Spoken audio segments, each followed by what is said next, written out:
Bonsoir à tous, très heureux de vous retrouver dans Made in Africa, votre magazine économique 100% africain. Ce dernier numéro de la saison sera consacré au marché de la gastronomie. Voici derrière moi le classement des meilleurs chefs du monde, un classement fait par les chefs eux-mêmes, beaucoup d'Européens et le français comme vous pouvez le voir, mais les chefs africains ne sont pas en reste, certains sont d'ailleurs populaires sur la scène continentale, voire même mondiale. Vous connaissez sans doute Loïc Dablé, chef Dieuvei Malonga, chef Christelle Vougoané ou encore chef Christian Abégan, pour n'en citer que quelques-uns. Tous ont un objectif commun, vous concocter les meilleurs plats pour exciter vos papilles. Au sommaire ce soir, enquête sur le marché de la gastronomie en Côte d'Ivoire, un marché en plein essor porté notamment par l'ouverture de nombreux restaurants de standing à Abidjan.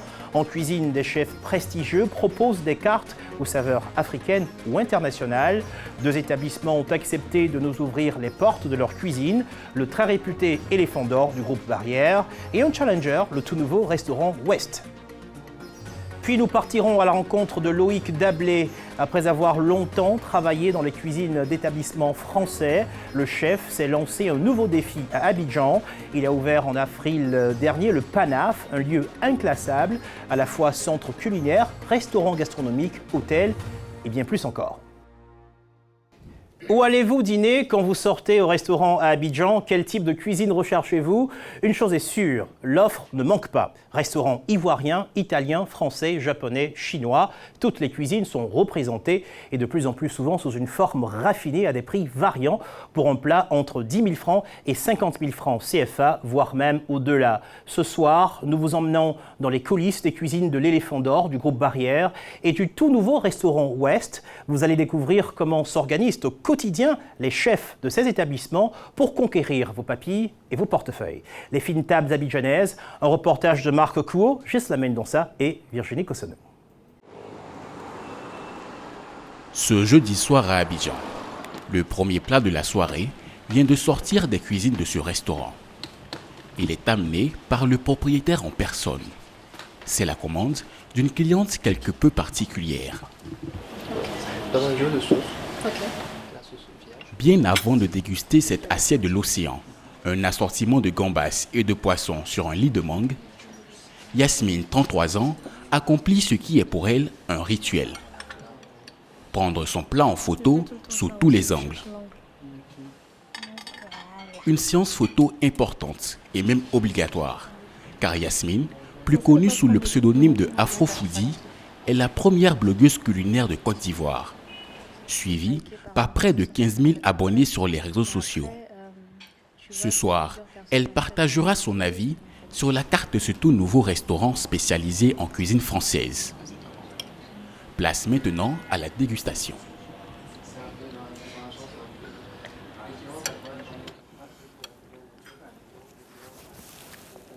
Mais justement, la fraîcheur dont il parlait tout à l'heure, on la ressent tout de suite. Parce que les fruits dans le bien, c'est délicat.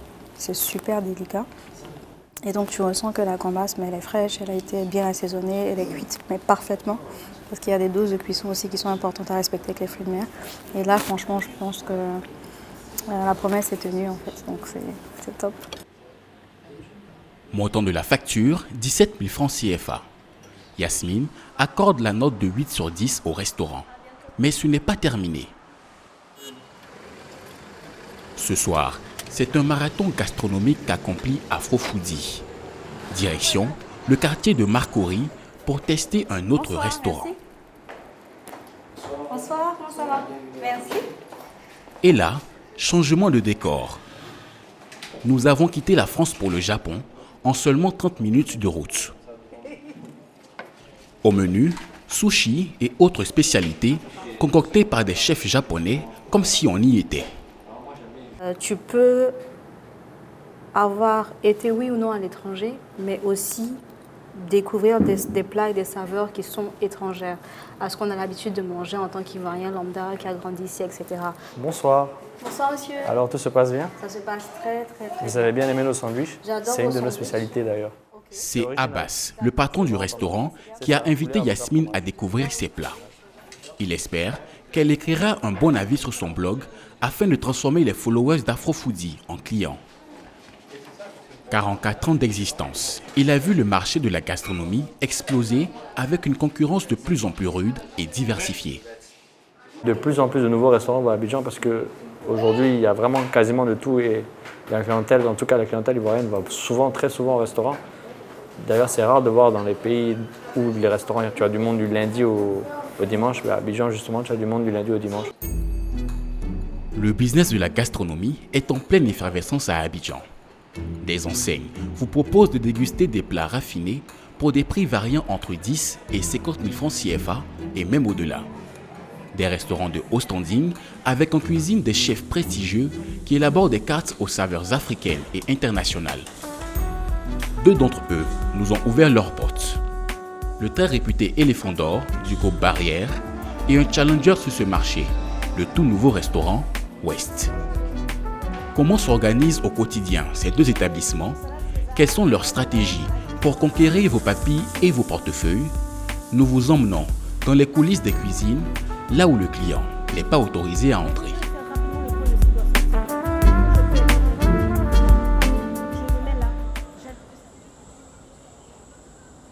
C'est au Casino Barrière, niché au cœur du Sofitel Hôtel Ivoire, que se trouve l'un des restaurants gastronomiques les plus réputés d'Abidjan, l'Éléphant d'Or. Celle qui dirige les cuisines de l'établissement, c'est Prisca Gilbert, une femme au parcours unique. Car cette Ivoirienne est la première femme chef engagée par le groupe Barrière parmi les 120 établissements que compte le groupe à travers le monde. Ouais, il va falloir faire des carrés, des ronds. Comme tous les matins, avec son équipe, c'est l'heure de la fabrication du pain. Tout est fait maison. C'est les pains, les desserts, les produits sont frais. Je ne travaille pas de surgelé, ce genre de choses, parce que j'estime que quand les clients viennent ici, ils recherchent quelque chose de beau, de bon, mais aussi quelque chose de sain.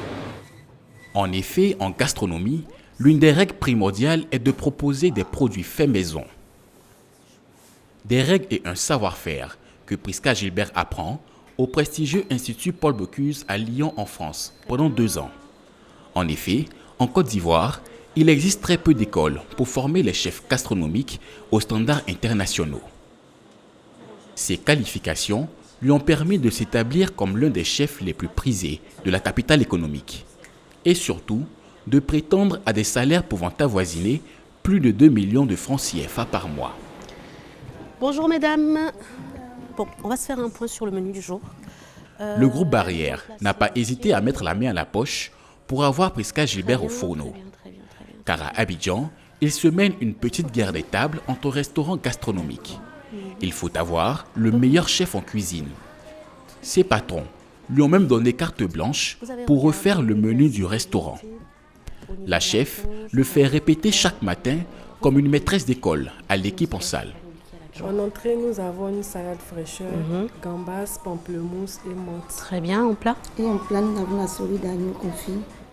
C'est confite. J'ai dit de mettre E à la fin. C'est bon. Vous pouvez y aller, je vais rapidement. Donc, Prisca, ça c'est la carte. Oui, c'est la carte. Par exemple, en entrée, on va retrouver un dé de filet de bœuf de Séguéla, braisé. C'est une sorte de choukouya, qui est un plat de la street food ivoirienne que tout le monde connaît. C'est un plat de viande braisée, ça peut être de la viande de mouton. Ici, c'est de la viande de Séguéla, c'est du filet de bœuf. C'est quelque chose de raffiné, de fin. Du choukouya, mais aussi la célèbre pépé soupe à base de tomates et piments, bien connue des Ivoiriens. Il faut compter entre 7 et 25 000 francs CFA pour déguster des plats typiques de la culture ivoirienne ou des classiques de la gastronomie française, conçus uniquement avec des produits locaux.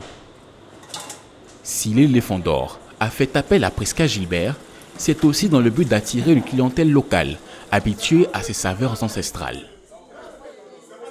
Et la stratégie semble porter ses fruits. Ce soir, les premiers clients arrivent à l'Éléphant d'Or, une clientèle essentiellement ivoirienne. Dans les cuisines, Prisca et son équipe sont dans les starting blocks. Il y a 3 assiettes, 2 assiettes de bar grillées qui sortent, sauce provençale. Donc sortez-moi 2 assiettes. Et quand on est en cuisine, tout doit être chronométré pour que les assiettes sortent à temps, pour ne pas que les clients se plaignent. C'est aussi simple que ça. Les clients sont tellement exigeants qu'il faut être... Au taquet, tout le temps au taquet. Je vous ai dit de retirer les paquets, oui ou non, et de mettre dans les assiettes. Il s'est passé quoi entre-temps? Les niçoises sont partis. Saumon fumé. Vous avez sorti combien? Il en reste 3. Donc il y a 2 grecs et 3 saumons fumés qui doivent sortir. Le service est chronométré pour arriver à servir 80 personnes en moins de 2 heures. La chef et ses commis enchaînent la préparation de plats raffinés. Ce soir, ce n'est pas le choukouya qui remporte les faveurs des clients, mais plutôt la souris d'agneau. Mais même avec ce plat international, Prisca trouve le moyen de mettre en avant le terroir ivoirien. C'est sa signature. Là, on a une purée de pommes de terre et des souris d'agneau. Donc la purée de pommes de terre est aromatisée avec de la coriandre. C'est pour ça qu'on la retrouve dans l'assiette, d'ailleurs. Tout ça, c'est local, oui. La souris d'agneau est locale, les pommes de terre sont locales. Même la coriandre pousse chez nous. Donc, on n'utilise que des produits locaux. En plus des saveurs, elle met une attention particulière au dressage de ses plats. Car au-delà d'une cuisine, c'est une véritable expérience que vendent les chefs des restaurants gastronomiques. Il faut que ça éveille tous les sens, pas seulement le papy, il faut que ça éveille l'ouïe même, c'est-à-dire quand c'est croustillant, quand c'est croquant, il faut que ça éveille la vue avec les couleurs et il faut que tous les sens soient satisfaits. Pour M. Kouakou, directeur commercial du groupe Barrière, les affaires se portent bien. Avoir une Prisca Gilbert en cuisine est un atout considérable dans la guerre des tables à Abidjan. Là, t'as fini? Oui, on a un deuxième groupe qui vient d'arriver. D'accord. Mais les gens, ils sont contents. Ils sont contents. Mais apparemment, depuis que tu es arrivé, ben, voilà quoi. Nous, on se réjouit.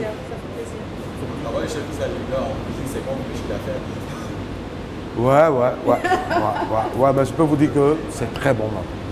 C'est pas sûr qu'on ait une deuxième Prisca comme ça. Donc celle-là, je la garde. Selon lui, la fréquentation du restaurant aurait même augmenté de 10% depuis l'arrivée de la chef en cuisine. Une information impossible à vérifier. Une chose est sûre, les chefs gastronomiques ivoiriens comme Prisca Gilbert se comptent sur les doigts de la main. Conséquence d'un manque de formation locale aux standards internationaux. Certains restaurants n'hésitent pas alors à aller chercher très loin, au prix fort, le personnel nécessaire pour offrir un service et une cuisine à la hauteur des tables gastronomiques internationales. Nous sommes dans le quartier de Marcory. Bienvenue au Ouest, un tout nouveau restaurant ouvert en juin dernier. Meryl Guilbeault, la responsable, est sous pression. Elle est venue spécialement de France pour diriger l'établissement. Refais-moi le récap pour ce soir, ce qu'on a en réservation, s'il te plaît. Meryl a fait ses classes dans des restaurants parisiens comme le Georges V. Elle a été recrutée ici afin d'offrir un service haut de gamme à la française avec une carte exclusivement internationale. Nous, on veut faire voyager les clients via la cuisine, via les cocktails, surtout qu'on est quand même une équipe qui vient en majorité de France. Donc c'est la gastronomie qui nous vient tout de suite à l'idée, donc on veut se rapprocher le plus en fait ici. Pour offrir aux clients un voyage gastronomique, l'Ouest a misé sur une décoration contemporaine, une ambiance chic et branchée. Même le barman est passé par les événements les plus huppés de l'Hexagone, comme le Festival de Cannes. Et aujourd'hui, il réalise pour l'Ouest d'étonnants mélanges. Objectif, en mettre plein les yeux à une clientèle aisée, à l'affût des dernières tendances. Pour cela, l'autre aspect bien plus important, c'est la cuisine. Il me faut une croquette en plus, les gars, une croquette. Et ici, le chef, c'est lui, Marc Guilbault, aussi le mari de Meryl, un Français qui a fait carrière dans les restaurants européens, asiatiques et même sud-américains. Des voyages et des influences qui lui permettent de proposer une cuisine internationale à la carte du Ouest. Carpaccio de bœuf, une pomme pour neuf, un dumpling de porc, un autre carpaccio de bœuf en entrée. Des plats tels que ce spicy tuna tartare ou encore ce bœuf cimental cendré avec une mixture faite maison. C'est un mélange, donc on prend des poireaux, on les déshydrate, on les passe au grill, on en fait de la cendre. Ensuite on rajoute des épices, du sucre et du sel. En fait ça nous donne le goût du barbecue. Je ne sais pas si vous avez déjà fait cuire des choses au barbecue, mais ça donne un goût particulier. Et du coup ce goût-là, on le retrouve uniquement dans la cendre. Mais vu que la cendre est amère, on est obligé de la préparer pour lui donner un goût plus doux et plus agréable à manger. Pour ses plats originaux, Marc utilise des ingrédients qui, comme lui, ont parcouru des milliers de kilomètres jusqu'à Abidjan. On a beaucoup de sauces là, on a en spicy mayo, c'est une mayonnaise épicée. On a huancaina, c'est ça, c'est une sauce péruvienne, donc avec un piment péruvien. Et là on a Mexique, Pérou, Mexique, Japon. Ces épices, tout comme ce bœuf d'Irlande, sont exclusivement importés. Problème, ces produits peuvent très rapidement coûter cher au restaurant. Pour minimiser les coûts de production, le chef doit se limiter à une certaine quantité. Marc utilise dans sa cuisine à 80% des produits locaux, essentiellement des viandes ou du poisson qu'il peut acheter en Côte d'Ivoire à des prix réduits. Cela lui permet de réaliser des économies et ainsi pouvoir importer des épices et produits rares impossibles à trouver ici. Ce sont elles qui, selon lui, font la signature de sa cuisine. Quand on fait un restaurant international, la plupart du temps, c'est les assaisonnements et les sauces qui vont être internationales. Mais le porc, qu'on ait du porc qui vienne de France, d'Espagne, d'Uruguay ou de Nouvelle-Zélande, ça reste du porc. Du poulet qui vienne de France ou qui vienne d'ici, ça reste du poulet. Mais la plupart du temps, c'est la sauce qui va donner le goût, ou l'épice qu'on va mettre, ou l'assaisonnement qu'on va mettre pour le cuire. C'est-à-dire qu'on a des... Pour déguster ces plats aux saveurs venues d'ailleurs, il vous faudra compter entre 25 et 35 000 francs CFA. Une somme qui est prête à payer la clientèle, constituée à la fois d'Ivoiriens et d'expatriés, curieuse de découvrir la cuisine de ce restaurant, déjà très tendance en ville. Je pense qu'aussi la nouveauté, encore une fois, attire. Mais c'est pour ça qu'on essaye toujours un peu de se renouveler et qu'on va essayer de le faire tous les 3-4 mois pour justement toujours garder cette influence. Marc et Meryl envisagent de changer régulièrement la carte du restaurant afin de rester tendance auprès des clients. Car tout comme Prisca Gilbert, ils le savent, dans un mois, un autre restaurant gastronomique ouvrira ses portes à Abidjan. La guerre des chefs et des tables n'est pas prête de s'arrêter.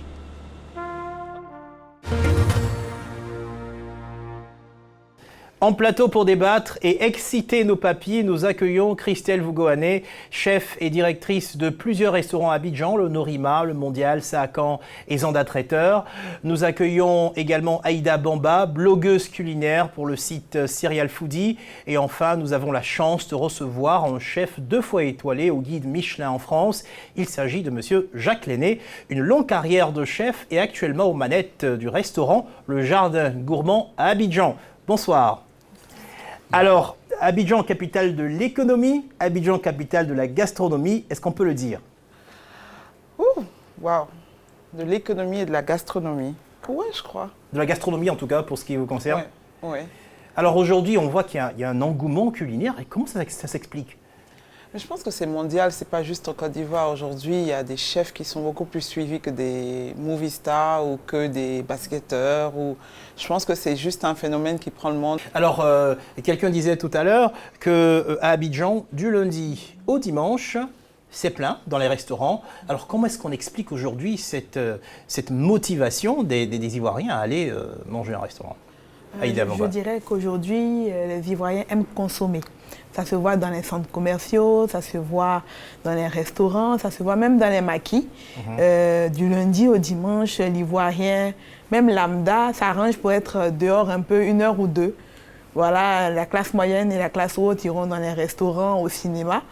Mais l'Ivoirien sort maintenant, vraiment. Alors, on se rend compte, quand on parle de cuisine internationale, cuisine africaine, on a l'impression que tout le monde peut tirer son épingle du jeu, parce qu'il y en a pour... Qu'est-ce que recherchent aujourd'hui les clients? Ceux qui ont de grandes attentes aiment retrouver, je dirais, un niveau très élevé au niveau de l'assiette. Oui. Comme le chef Gilbert le disait, il y a le plaisir des yeux, le plaisir des sens. Pouvoir savourer quelque chose et puis se dire j'ai fait autre chose que ce que je fais au quotidien. Voilà, s'évader, je pense que c'est un peu ça. Alors, Jacques Lenné, dites-nous déjà, quand on parle de gastronomie, de quoi il s'agit? La gastronomie, c'est un vaste mot. C'est une cuisine générale, qui est basée sur des bases très sérieuses, très solides. C'est une longue recherche, une longue expérience. Et malheureusement, le mot gastronomie est un peu galvaudé à notre époque. Et aujourd'hui, quand on parle de gastronomie, c'est le résultat d'une recherche du chef? Oui, c'est le résultat de plusieurs années de travail, d'expérience. C'est aussi l'héritage de nos anciens qui ont codifié la cuisine, particulièrement la cuisine française.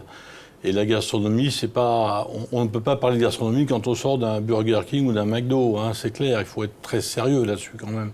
Alors, on sait ce que c'est la gastronomie maintenant. Tout à l'heure, on a eu la chance de rentrer dans les cuisines de grands restaurants qui nous ont ouvert leurs portes, avec des chefs à l'œuvre. Alors, on a envie de savoir, c'est quoi le rôle précis d'un chef? Wow. Moi, je pense qu'un chef, c'est un leader. Ouais. Un chef, c'est un cuisinier. Parce qu'on a vu qu'il donne des ordres, qu'il prépare à la fois, qu'il organise. Exactement, un bon gestionnaire. Un bon gestionnaire, c'est tout ça un chef. On ne peut pas être un chef ou un leader si on ne met pas les mains à la pâte partout. Si on ne remplace pas tous les gens qui sont dans notre maison, on ne peut pas donner d'ordre, on ne peut pas être pris au sérieux. Moi, je fais la plonge quand il faut, je fais n'importe quoi, je peux tout faire. Intéressant. Alors, un grand chef, dites-nous, on a envie de savoir, Aïda peut-être aussi, ça coûte combien? On a des fourchettes quand même à peu près pour savoir ce que les restaurants sont prêts à mettre sur la table pour s'acheter quelqu'un de valeur dans leur cuisine. Je pense, oui, c'est un minimum de 500 000 francs par mois, puis ça peut aller à plusieurs millions en fonction. Il y a les grands groupes qui ont des tarifs codifiés, donc on n'est pas sur la même longueur d'onde. Nous sommes des privés. Donc les privés, on se cale sur le travail qu'on fournit, sur ce qu'on demande. C'est donc stratégique le chef que l'on a en cuisine pour la réussite du restaurant. Christelle Vougoané. Ah oui, bien sûr. Je dirais c'est primordial même. Un bon chef, honnêtement, fait 80% de ce que c'est qu'un bon restaurant. Oui. Est-ce que, si on parle de formation, est-ce qu'aujourd'hui, il faut obligatoirement passer par la France pour devenir un chef, un grand chef? Je pense que la France est le creuset de l'alchimie de la cuisine. Quoi qu'on dise, quoi qu'on fasse. Moi, j'ai beaucoup voyagé dans le monde, je me suis beaucoup baladé. Et j'ai toujours eu le même sentiment, c'est-à-dire qu'on revient à nos premières amours. Et si vous regardez le classement, dont on parlait tout à l'heure, des grands chefs qui font les grands restaurants dans le monde entier, ils sont pratiquement à 95%, sans exception, tous passés dans le creuset français. C'est pas par hasard. Après, il y a l'imagination qui se met en place, il y a les produits de chaque pays qui entrent en ligne de compte. Mais au départ, la formation, la base, moi j'ai fait mes classes dans les grandes maisons à Paris, ce sont des grandes maisons classiques. Après, vous avez l'imagination, vous ne l'avez pas. Mais il vaut mieux faire du classique de bonne qualité plutôt que de faire de l'imagination où on fait du n'importe quoi. Alors, parce qu'on veut aussi du n'importe quoi. Je note ça. Vous, Christelle Vougoané, vous avez fait vos classes aux États-Unis. Oui. En partie ou entièrement? Entièrement. Et j'ai pas vraiment fait d'études de cuisine. Ouais. Moi, je suis vraiment rentrée dedans comme ça. J'ai cuisiné la première fois vraiment dans une cuisine quand c'était mon restaurant. Je pense que j'ai la chance de comprendre et d'avoir ça dans les doigts naturellement. Mais honnêtement dit, je dirais oui et non à ce qu'il dit parce que aujourd'hui, Internet nous donne tout. Franchement, nous donne tout. Si on veut apprendre de nous-mêmes, c'est possible. Donc, ces deux positions, vous pouvez nous aider à trancher Non, là, je dirais que je partage les deux avis. Ouais. La cuisine française, c'est la base. C'est même la base de l'instauration de la gastronomie, du protocole, entrée, plat, dessert. Tout ça, ça vient. C'est la source même. Et donc, je dirais, aller dans une école française, apprendre, c'est surtout se mettre dans le moule de la pression. qui est très importante pour ensuite gérer et pouvoir pallier aux commandes en retard et tout ça. Mais, comme elle dit, Internet aussi permet d'apprendre tout. Il suffit d'avoir la volonté. On a une école hôtelière à Bassam. Est-ce qu'on peut espérer que cette école se hisse au rang des grandes écoles? Vous réfléchissez? Jacques Lenné. Oui, il n'y a pas très longtemps que je connais l'école de Bassam. J'étais extrêmement surpris par la qualité de cet endroit, la propreté, la rigueur. Et ça devrait essaimer sur la Côte d'Ivoire parce qu'on a une vraie carence en personnel formé. Hein. Nous, on reprend tout à zéro à chaque fois. Hein. Les gens ne savent plus travailler. Il faut les remotiver. C'est un métier... Le métier qu'on pratique, c'est un métier de passion. Si on ne transmet pas cette passion, on n'aura jamais de grand chef. On n'aura jamais de gens motivés. Et l'école de Bassam fait vraiment très bien son travail. Ouais. Alors, on a vu en cuisine Prisca Gilbert, son credo, des plats typiques ivoiriens ou des plats internationaux, mais uniquement avec des produits locaux. Alors, question, force ou faiblesse de cette approche? Aujourd'hui, dans la globalisation, dans ce qu'on vit, dans le monde aujourd'hui, il y a un mix de tout partout. Et moi, personnellement, je me dis, j'aime tellement le monde, je me dis citoyenne du monde, que j'ai du mal à me mettre dans une position où je n'utilise que ces produits-là. Ouais. C'est très difficile. Dites-moi, Jacques Lenné, est-ce que c'est important, ce distinguo produits locaux, produits importés? Il y a des produits locaux qui nous est impossible de travailler par manque de qualité. Il faut peut-être... obliger, pas obliger, mais encourager les producteurs. Quand on parle des tomates, moi les tomates ici c'est une horreur, je suis désolé. Le monsieur tout à l'heure qui parlait du poulet, là, le cuisinier qui disait qu'un poulet c'est un poulet, il n'a jamais dû faire la différence entre un poulet de Brest et un poulet local. Ou alors donc vous n'êtes pas d'accord avec cette position? On mange un bon poulet bicyclette, au moins ça c'est quelque chose. Les poulets de chair, je suis désolé, il ne faut pas tout mélanger, quoi. Donc les produits locaux, moi j'utilise beaucoup de produits locaux, énormément. Mais il y a des produits qui nous est impossible de travailler parce que c'est franchement pas bon. Je note que vous importez le poulet, vous importez la tomate. On importe, non, la tomate, on arrive malgré tout. Il y a des gens qui sont justement en train de faire de gros efforts, qui nous font de la tomate bio. C'est pas encore la panacée, mais c'est quand même autre chose que les tomates qu'on achète au marché. C'est de l'eau, quoi. Ça n'a aucun goût. Quand on fait un concassé de tomates, on est obligé d'ajouter du concentré en grande quantité pour que c'est le goût de tomate. Donc là, il y a un problème. Donc sensibilisation, en tout cas, au niveau des producteurs, il y a quelque chose à faire quand même pour alimenter tous nos restaurants gastronomiques. Oui, vous voulez réagir? Oui, effectivement, comme ils l'ont dit, on a un gros souci au niveau des produits locaux, comme la tomate qu'ils ont citée, qui effectivement c'est de l'eau. Voilà, on n'a pas ce côté tomate concentré, là, cette saveur sucrée, un peu acidulée. On n'a pas ça, en fait. Donc ça fait qu'il faut suppléer, même en cuisine naturellement, quand il faut préparer, il faut suppléer avec du concentré. Sinon, on n'arrivera pas à de très bons résultats. Intéressant. Alors, est-ce que vous pensez que cette effervescence va se poursuivre? Oh oui. Oh oui, ça devient... Je pense que c'est le début ici. Ouais. C'est le début. Oui, effectivement. Ouais, je pense vraiment que ça va... Pour plusieurs raisons. Il y a une nouvelle génération, une classe moyenne qui est en train de grossir en Côte d'Ivoire, des gens qui voyagent énormément, qui goûtent, qui s'ouvrent au monde, et obligatoirement, ça va booster tout vers le haut, ça va tirer vers le haut, et c'est plutôt rassurant. Oui. Votre avis? Aujourd'hui, quand quelqu'un va... On m'appelle souvent, recommande-moi un restaurant pour une sortie en couple, pour l'anniversaire de ma maman. Qu'est-ce que tu conseilles en tant que restaurant africain ici? Je dis automatiquement Saka. Parce que là-bas, tu retrouves nommés qui sont retravaillés de manière vraiment, vraiment efficace. Mais en même temps, tu retrouves aussi de la fusion. Donc, on retrouvera un bœuf qui n'est pas d'ici, mais avec une sauce et tout. Et ce mariage-là, ça permet de sortir des canevas classiques. C'est à quand ça doit faire plaisir d'entendre ce genre de commentaires sur vos prestations. Voilà. Est-ce qu'on peut dire que chez vous, Christelle Vougoané, vous faites voyager vos clients sur le plan culinaire? Je crois que oui. C'est une expérience, en fait. On ne vient pas au restaurant pour manger. On vient au restaurant pour avoir une expérience. Donc, on essaie vraiment... C'est vrai qu'on a nos bas, mais bon, on essaie... vraiment de le faire. Alors, vous restez avec moi et alors, je vous propose de vous intéresser maintenant à un chef qui a longtemps évolué, lui, dans les cuisines de France et qui veut maintenant conquérir la Côte d'Ivoire, sa terre d'origine. Un chef qui aime réinterpréter les grands classiques internationaux avec des produits locaux ou encore revisiter la recette traditionnelle africaine pour les rendre plus contemporaines. Je veux parler de Loïc Dablé. Il a ouvert en avril dernier à Abidjan le Panaf, un lieu où l'on peut déguster ses créations culinaires, mais pas seulement. Loïc Dablé, le chef multifacette, un reportage de Marc Fouault, Ghislain Mendonça et Virginie Cossonneau. Tiens, goûte.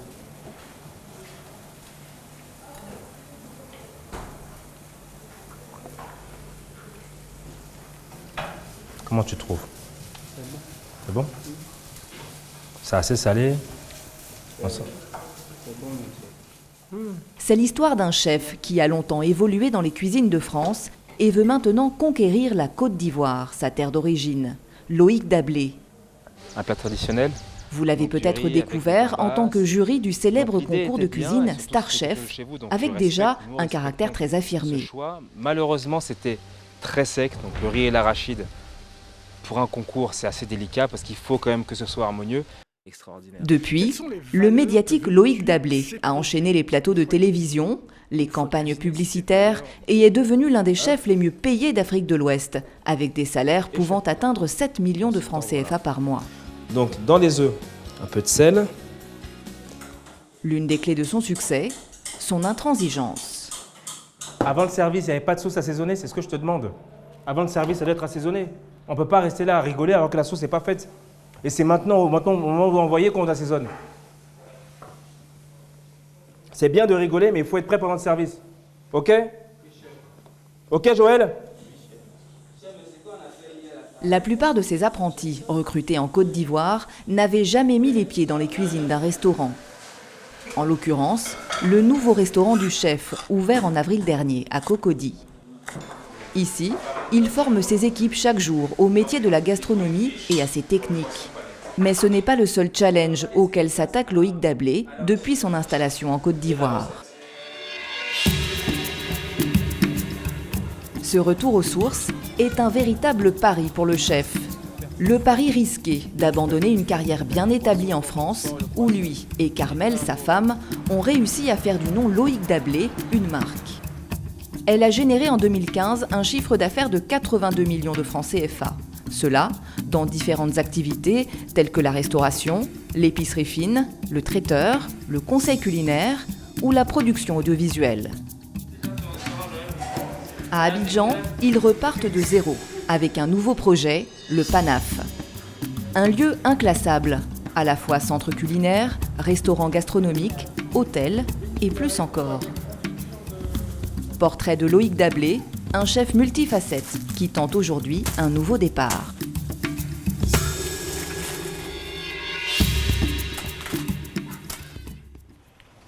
Bonsoir. Bonsoir. On va au marché de Cocody, là, juste là. 500. Ce matin, nous accompagnons Loïc faire son marché à quelques rues de son restaurant. C'est ici que le chef vient se fournir en produits du terroir africain, qu'il travaille exclusivement dans sa cuisine.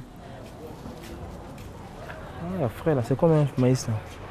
Les maïs, 4 à 500. 4 à 500. Maïs, fonio ou encore gombo. Il a développé pour eux une passion quasi amoureuse. Non, c'est bon, c'est bon. C'est tes tomates là qui m'intéressent.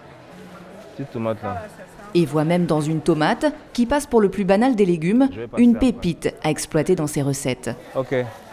Merci, merci. La tomate locale, elle a un goût. Tu peux même dire qu'elle a un goût ivoirien. Elle a son goût à elle, tu vois. Généralement, les gens disent qu'elle est bonne pour la sauce. Celle-là, elle est excellente en tomate, elle est bonne en gazpacho. Mais pour ça, il faut savoir lui donner son identité. Le but, en fait, c'est de vraiment partir de nos produits et de les mettre en valeur, les sublimer. Ces aliments du continent, en plus de permettre à Loïc Dablé d'obtenir des saveurs originales, ont aussi pour avantage de lui coûter moins cher que des produits importés. Cocotas, là, le tas à combien? Le chef repart du marché avec seulement 10 000 francs CFA dépensés et les paquets pleins de provisions. Il ira les travailler dans ses cuisines et prêcher ainsi l'évangile d'une gastronomie à base de produits locaux. On ne devrait pas retrouver d'entrecôtes importées, de choses importées. On devrait s'organiser pour avoir que des produits locaux sur nos tables. On devrait d'abord être une priorité sur nos produits et ensuite voir le reste. Et encore voir si on a besoin du reste véritablement. Imposer les produits du continent sur les tables gastronomiques d'Afrique, où souvent ils n'ont pas la première place. C'est le premier challenge que tente de relever en Côte d'Ivoire Loïc Dablé. Et cela commence dans son propre restaurant. Pour ce midi, le riz local acheté au marché de Cocody est en pleine cuisson dans les casseroles. Le chef en a fait un plat auquel il n'a pas encore trouvé de nom. C'est un riz local. Gari, farine, œuf. Rien. Comment tu peux appeler quelque chose comme ça? Tu peux pas lui donner de nom. Tu peux pas. Il est ce qu'il est. C'est une boule de riz frit. Tu peux l'appeler chromeski, tu peux l'appeler boulet, tu peux l'appeler comme tu veux. Ce qui est sûr, c'est que c'est local.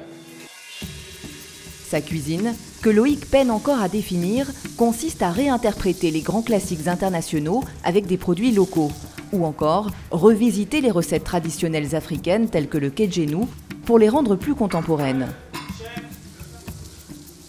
C'est un mouvement gastronomique apparu ces 5 dernières années et mené par plusieurs chefs sur le continent. Loïc tente de faire aimer cette cuisine aux Ivoiriens. Dans ce lieu, le Panaf, qui au-delà d'un simple restaurant, est un véritable concept. À l'étage, c'est une toute autre cuisine qui se prépare. Au niveau des émissions de télé, où est-ce qu'on en est pour les nouvelles capsules enregistrées?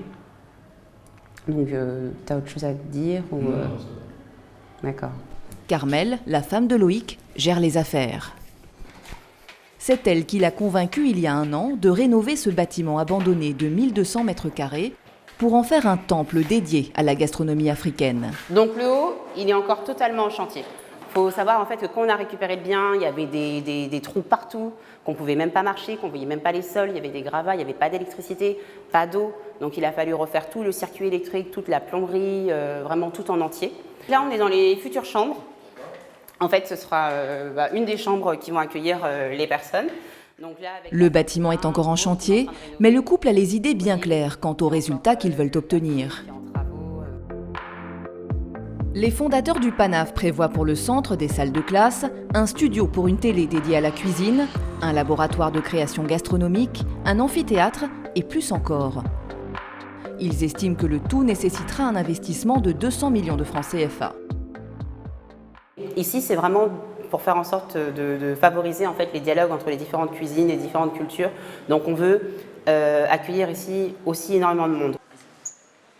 Jusque-là, le couple a investi 50 millions de francs CFA sur fonds propres.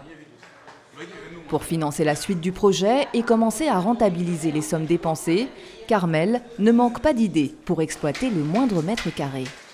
On a beaucoup de demandes de l'étranger, des États-Unis, de France, un peu partout d'Europe aussi. C'est qu'on va leur mettre à disposition une chambre d'hôtel et en fait, ça leur fera une sorte de point de départ pour découvrir l'Afrique, mais au niveau culinaire. On veut vraiment développer le tourisme culinaire. Des projets encore dans les cartons, car si Loïc s'est bâti une certaine popularité en France, il est encore méconnu du grand public ivoirien. Se pose alors un autre challenge afin d'attirer les clients, accroître la notoriété du chef. Aujourd'hui dans les cuisines, nous ne sommes pas la seule caméra présente. Il y a aussi Carmel qui s'improvise cet après-midi réalisatrice. Elle prépare des vidéos pilotes pour des émissions de cuisine qu'elle et Loïc souhaitent proposer à des chaînes locales. Le couple est encore plus ambitieux. Il compte sur la libéralisation annoncée prochainement de l'espace audiovisuel ivoirien pour lancer sa propre chaîne de cuisine. Un studio a même été prévu à cet effet. C'est encore en chantier, mais très vite, comme on dit chap-chap, là, ça va sortir de terre. Et puis voilà, c'est ici qu'on va tourner. La télévision est un moyen, et il y en a d'autres aussi qui permettront aujourd'hui de faire perdurer toutes ces idées-là, toutes ces recettes-là, toute cette identité africaine. Le chef, qui s'est surtout fait connaître grâce aux caméras de télévision, a bien compris les nombreux bénéfices qu'elles peuvent lui apporter. Rien pourtant ne prédestinait ce franco-ivoirien à devenir l'un des visages incontournables de la gastronomie africaine.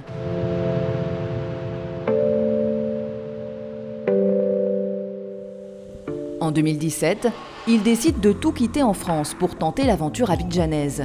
Il s'installe ici, dans le quartier de Cocody, avec sa femme et ses 2 enfants. T'as tapé Jamie? D'accord. Pas taper Jamie, hein?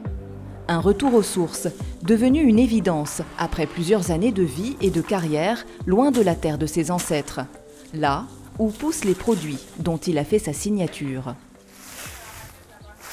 La sauce graine, je pouvais la travailler, mais je ne savais pas vraiment comment est-ce qu'on recueillait la graine. Et je connaissais des grands classiques sans vraiment connaître tout le reste. En effet, c'est en France, dans les banlieues parisiennes, que l'histoire de Loïc a débuté. Adolescent turbulent, il enchaîne les petits délits, dont il préfère aujourd'hui ne plus parler, car ils ont bien failli lui coûter la prison. J'étais jeune et puis j'étais jeune. J'ai fait des bêtises et donc à un moment j'ai dû faire un choix. J'ai dû faire un choix et j'ai eu la chance de tomber sur une... Non, j'ai choisi en fait de faire une formation. Et donc c'était cette formation où en fait, voilà, autre chose, on va pas citer, c'est pas la peine. C'est toutes mes erreurs qui font ce que je suis aujourd'hui. Tout ce que j'ai pas fait correctement, tout ce que j'ai fait de travers, c'est tout ça qui fait qu'aujourd'hui en fait je suis cette personne-là. Sinon j'aurais été quelqu'un d'autre. Et est-ce que cette personne-là aurait été là aujourd'hui devant vous, devant vos caméras? Je pense pas. Ce choix de suivre sa passion pour la gastronomie lui a permis de façonner son personnage dans les cuisines des plus prestigieux établissements, comme celle du Georges V à Paris. Ça a changé ma vie. J'ai voyagé, j'ai rencontré plein de gens, j'ai bien gagné ma vie. J'ai fait plein de choses extraordinaires. Franchement, grâce à ça. C'est ça, tout part de là. Moi, j'ai aucun diplôme. Aucun. J'ai arrêté l'école en 3e, ensuite j'ai fait mon école de cuisine, j'ai passé mon CAP. À part ça, j'ai rien du tout. Parti de nulle part, avec juste un CAP en poche, cet ancien bad boy a bâti sa success story en suivant un leitmotiv marqué jusque dans sa chair. L'ambition. L'ambition de réussir malgré les erreurs. C'est parce qu'il a failli toucher le fond, parce qu'il croit en une seconde chance, que Loïc s'est mis en tête de transmettre son savoir à cette équipe d'apprentis. Il travaille dans son nouveau restaurant du Panaf, Migration. Prends-en un peu plus, ne bois pas, prends-en un peu plus.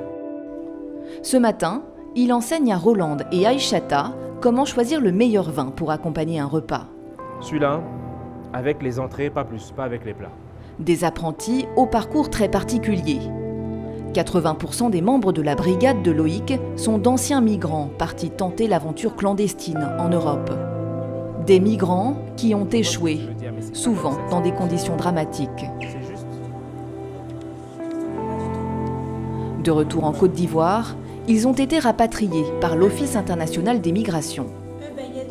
Former ces jeunes Ivoiriens, leur donner une seconde chance, c'est sans doute là le challenge le plus important de Loïc Dablé. La formation d'un apprenti pendant 6 mois coûte au Panaf plus d'1 500 000 francs CFA. 300 000 francs sont reversés à l'étudiant en guise de salaire pendant cette période. Les 1 200 000 restants servent à l'achat de la logistique pour sa formation. On peut mettre des bannières sur Facebook, non à l'esclavage en Libye, c'est sympa, mais on peut faire des choses concrètes, c'est-à-dire sensibiliser nos frères qui sont là, dans un premier temps, leur dire non, ne partez pas, il y a des opportunités ici, il y a du business à faire, il y a des choses à faire. Et en même temps, ceux qui reviennent, qui se sentent parfois stigmatisés par la famille ou rejetés par les amis, par exemple, lui, il est parti, il n'a rien fait, il est revenu. Nous, on les prend, on leur dit ok, tu vas travailler, tu vas être meilleur et tu vas partir par contre dans de meilleures conditions. Un étudiant est en fin de formation. C'est Kassoum, 24 ans, et déjà de grandes ambitions. La prière que je fais jour et nuit, là, c'est ça, être un chef comme lui, reconnu par le plan international. Je ne sais pas comment t'expliquer. Bon, tellement j'ai aimé la cuisine, je vais être comme lui. Pour ce soir, le chef a confié à Kassoum une grande responsabilité. C'est lui qui réalisera la salade Sankara, le dernier plat inventé par Loïc. Le jeune homme est mis à l'épreuve. Ce soir, ses 2 clientes habituées des fines tables ont commandé la salade Sankara. Salut, la question du repas, c'était le chef Kassoum. Bonjour chef. Bonjour madame. C'était très bien. Et merci beaucoup. Vous devez être fier de vous. Ça fait combien de temps que vous êtes? Bon, ça fait 2 mois, quelques... Et vous cuisiniez avant? Non, non. Non. Ça fait 2 mois que vous avez appris à faire ça? Oui. Cette cliente satisfaite fait briller dans les yeux de Kassoum un nouvel espoir, celui de repartir un jour Mais cette fois-ci, à la conquête des tables gastronomiques d'Afrique et du monde. À l'image de celui qui lui a fait découvrir la cuisine, Loïc Dablé, le chef de la seconde chance.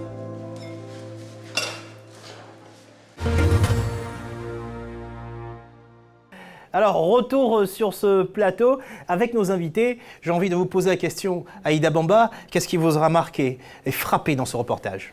Je pense que c'est l'idée de soutenir nos jeunes qui vont à l'Hexagone à leur risque et péril, leur dire qu'ici, il y a du potentiel, il y a des chances de se réaliser, et c'est pas faux. Je pense que lui, il a choisi le moyen qu'il a sous la main, c'est-à-dire ses compétences pour aider les autres, mais il y a vraiment des opportunités. C'est bien de le savoir et vraiment, c'est bien ce qu'il fait. Christelle Vogoané, qu'est-ce qui vous aura marqué, vous ? Peut-être que c'est une histoire de femme, mais c'est exactement la même chose. Ouais, d'aider son prochain, en fait. Ouais. Alors, il y a l'initiative du PANAF. Jacques Lenné, est-ce que vous pensez que c'est original, son projet ? Oui, c'est une belle leçon d'espoir. Ouais. Et puis, moi, je dis toujours que l'homme doit toujours être en mouvement, l'homme ou les femmes, c'est pas péjoratif. On doit toujours être en mouvement, on ne doit jamais s'arrêter.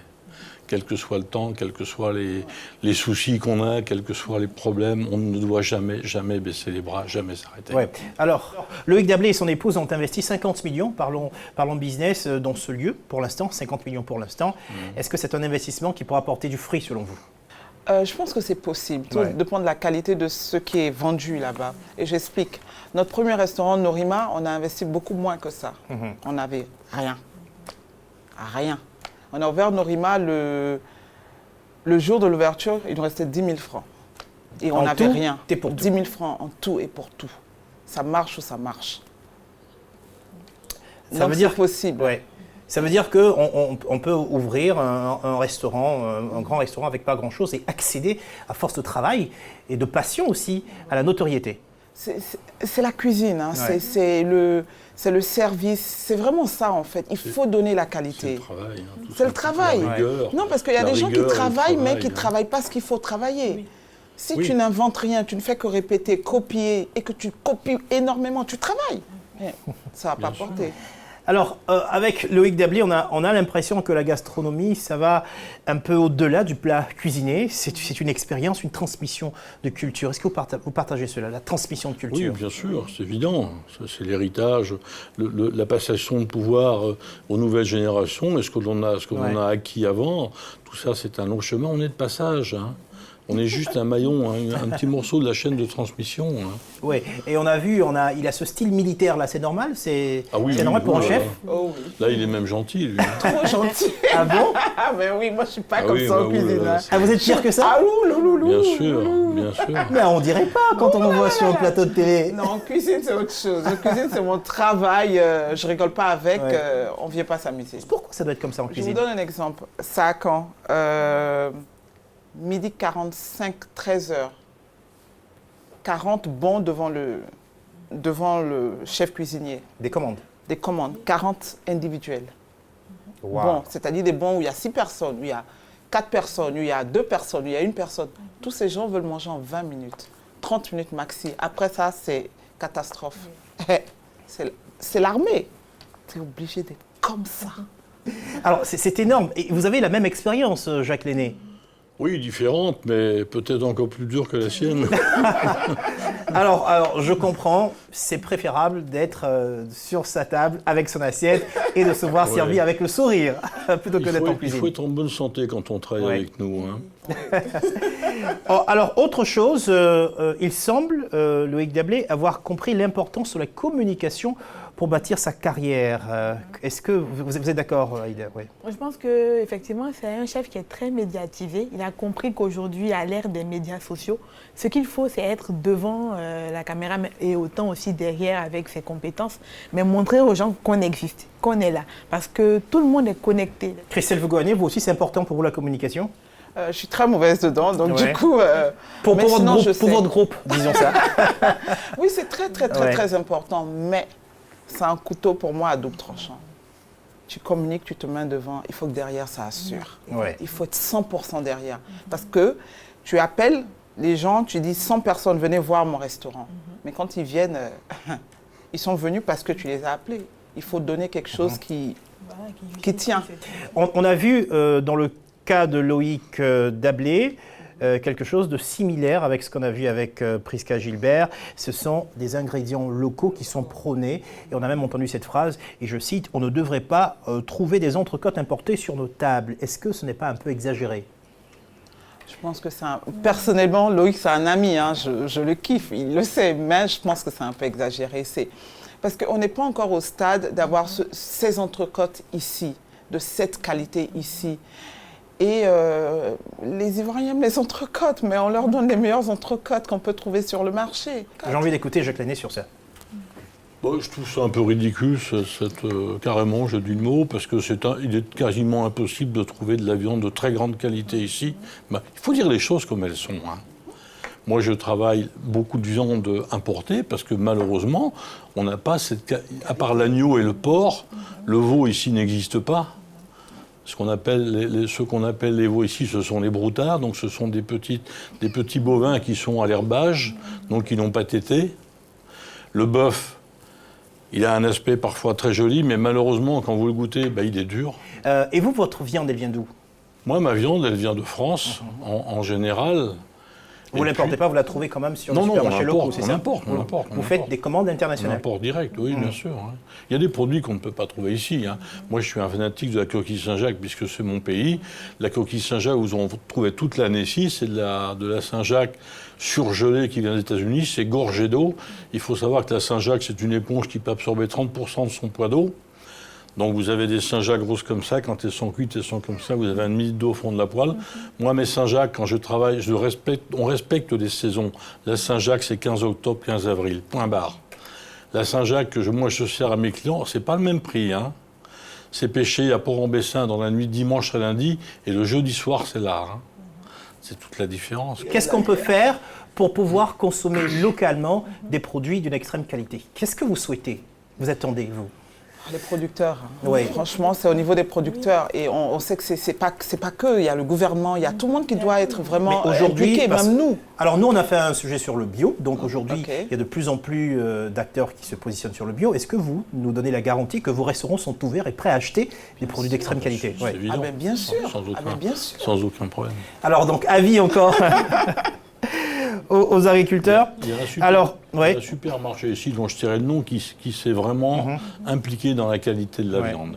Ils ont leur éleveur qui travaille pour eux, ils ont leur abattoir et franchement, on y trouve une bien meilleure viande qu'ailleurs. Donc on peut fabriquer, on peut faire de la bonne viande. C'est simplement une question de volonté et puis peut-être aussi d'information auprès des éleveurs. À la fin du reportage, on a un Kassoum bouleversant et peut-être bouleversé, parce qu'il a des étincelles dans les yeux, et il nous dit « Je veux être comme lui, comme Loïc Dablé ».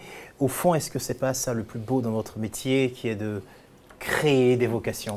La transmission toujours, la transmission du savoir, la transmission de la rigueur, des choses bien faites.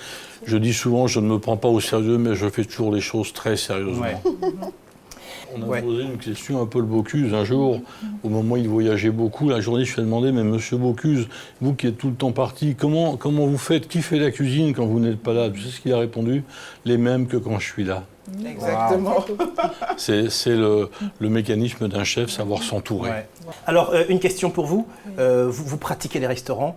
Est-ce que les chefs ont leur signature ? Je dirais que oui, on peut, chez certains grands, c'est-à-dire ceux qui se sont démarqués un peu, on peut manger un plat et se dire oui, là c'est peut-être Loïc Dablé qui est derrière et tout, ou c'est peut-être Christelle qui est derrière, on reconnaît au niveau de la présentation, au niveau des saveurs, au niveau des produits. On sait que bon, c'est tel ou tel chef qui a monté ce plat. C'est la fin, en tout cas, j'espère qu'on a donné un meilleur appétit à l'ensemble de nos téléspectateurs. Merci à vous, chers invités, d'avoir participé à cette émission. Merci à vous aussi de l'avoir suivi. Vous pouvez retrouver cette émission sur notre site internet www.rti.ci ou sur l'application RTI Mobile. Vous pouvez aussi suivre nos activités sur les réseaux sociaux, Made in Africa pour Facebook et Made in Africa TV pour Instagram et Twitter. Merci à tous ceux qui m'ont aidé à préparer cette émission, la dernière justement de notre saison. Et puis, c'est toute une équipe qui travaille. Moi aussi, Vous êtes des chefs, j'ai 2 chefs ici, mais moi aussi j'ai une chef, ma rédactrice en chef, invisible mais toujours dans mon oreillette, Sarah Sisman. Merci aux équipes de production d'Éléphant Africa, merci aux équipes de la RTI pour la réalisation avec Rigobert Baker, et merci à vous, chers téléspectateurs, pour votre fidélité tout au long des numéros de Made in Africa que vous retrouverez très prochainement. Bonne suite de programme sur RTI1 et bonnes vacances à tous.